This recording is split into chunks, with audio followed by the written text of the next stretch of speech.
आई भैया, हम अर्जुन बाबा यादव आप सब तमाम श्रोता समाज के प्रणाम करतनी।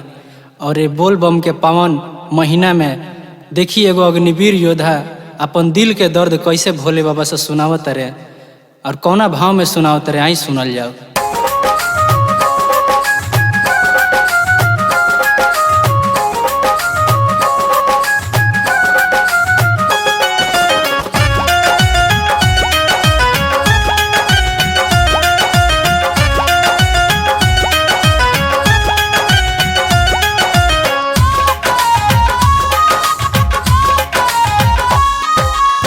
जैसे शोभतारी बाबा माथे रौरा गंगा, ओ सही शोभेला अग्निवीर के हाथ तिरंगा।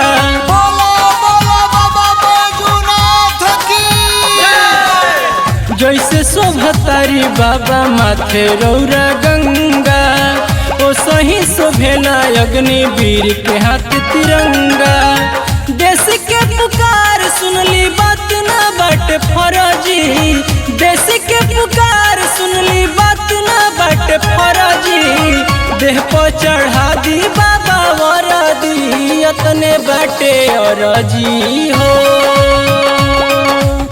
देह पर चढ़ा दी बाबा वरदी, अतने बाटे अरजी हो।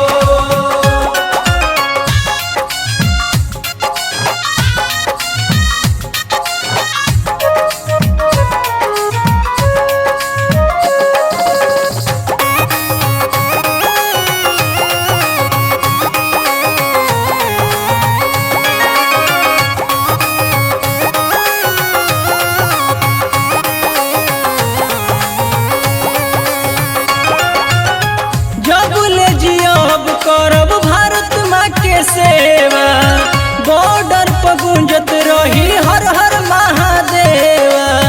बॉर्डर पर गूंजत रही हर हर महादेवा।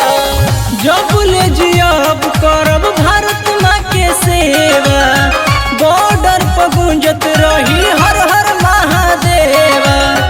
रौरे दया से हम दुश्मन को गरजी, रौरे हम दुश्मन को गरजी। देह पर चढ़ा दी बाबा वरदी, अतने बाटे अरजी हो। देह पर चढ़ा दी बाबा वरदी, अतने बाटे अरजी हो।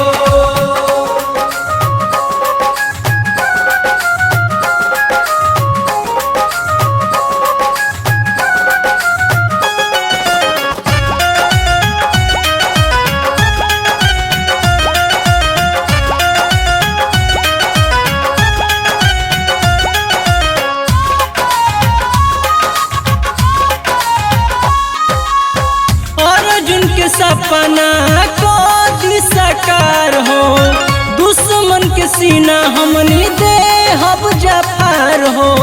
दुश्मन के सीना हमनी दे हब जाफार हो। और अर्जुन के सपना को साकार हो, दुश्मन के सीना हमनी दे हब जाफार हो। नाम रौरली हला से बनल बाए नाराजी, नाम